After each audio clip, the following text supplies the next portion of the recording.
रायगडाची चार डोकात पूर्वेला भवानी चढोक, पश्चिमेला हिरकणी कडा, दक्षिणेला कालकाईचा खलकणी हा उत्तरेला टकमतो, अशी रायगडाची चार डोकात. रायगड किल्ला हिंदवी स्वराज्याची दुसरी राजधानी आहे. हिंदवी स्वराज्याची पहिली राजधानी म्हणजे राजगड, पुणे जिल्हा वेल्हा तालुक्यात. राजगड तुम्ही पाहिला असेल किंवा नसेल, पाहिलं का राजगड? राजगड हिंदवी स्वराज्याची पहिली राजधानी पुणे जिल्हा वेल्हा तालुक्यात, आणि रायगड हिंदवी स्वराज्याची दुसरी राजधानी आहे. राजा हा गड आपल्या ताब्यात घेण्याच्या अगोदर या रायगडास पूर्वी 14 नावाने ओळखला जात होता. सर तनस, राजवटा, जिब्रेटर, इस्लामगड अशी अनेक नाव होती. मात्र ज्यावेळेस आपल्या राजांनी रायरीचा डोंगर रायगड आपल्या ताब्यात घेतला, त्याच वेळेस या रायगडास रायरीचा डोंगर असं म्हटलं जात होतं. याला रायरीचा डोंगर आणि याच्या बॅक साईडला उंच डोंगर आहे. डोंगराचं नाव भुईरीचा डोंगर. रायरी आणि भुईरी, जावळीचा चंद्रराव मोरे म्हणजे आदिलशाहीचा सरदार, इतिहासात तुम्ही नाव ऐकलं असेल. जावळीचा चंद्रराव मोरे हा आदिलशाहीचा सरदार होता. त्याच्या ताब्यात रायरी आणि भुईरी हे दोन होते. हिंदवी स्वराज्याची पहिली राजधानी राजगड. आपले राजे राजगडावर असताना राजांचे पंत राजांना सतत म्हणे, महाराज कोकणात एक रायरीचा डोंगर, डोंगर आपल्या ताब्यात घेऊया. रायगड कोकणामध्ये मोडतो पहा.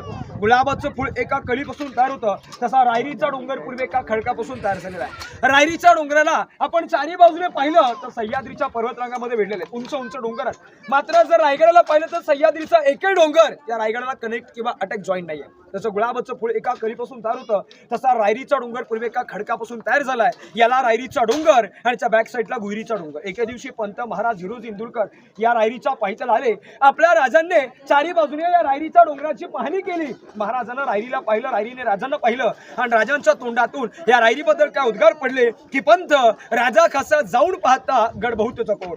चौतरपा गडाचे कडे हे ताशिल्याप्रमाणे गाव दीड गाव उंच. चौतरपा गडाचे कडे म्हणजे चारी बाजूने गडाचे कडे जर आपण पाहिले तर तासल्याप्रमाणे गाव दीड गाव उंच आहेत. पर्जन्यकाली कड्यावर कधी गवत उगवत नाही, म्हणजे पावसाळ्यामध्ये या कड्याच्या दगडावर जास्त गवत उगवत नाहीये. धोंडाच्याशी एकच आहे. दौलताबाद हा पृथ्वीवर चकोरगड खरा. दौलताबाद संभाजीनगर म्हणजे औरंगाबाद मध्ये केला बघा, छत्रपती संभाजीनगर केला.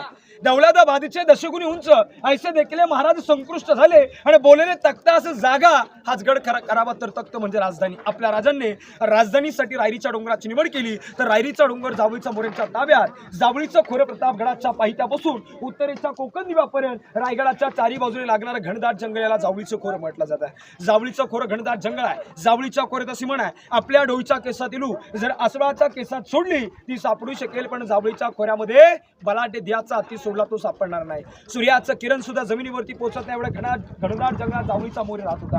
आणि राजाने जावळीच्या मोऱ्यांना प्रेमाने पत्र लिहिलं. आता आपण पत्र म्हणतो, शिवकालीन खलिदा म्हटला जात असे. राजाने जावळीच्या मोऱ्यांना प्रेमाने खलिदा, खलिदा मोऱ्यांना पाठवला. खलिदात काय लिहिलं? जावळीचे मोरे आपण दोघे मराठी आहोत, दोघे मिळून हिंदवी स्वराज्य स्थापन करू. जावळीचा मोरे अतिशय फार उर्मट गर्विष्ठ होता. त्याने राजांना उलट पत्र केलं, तुम्ही कस राजे कधी झालात राजे?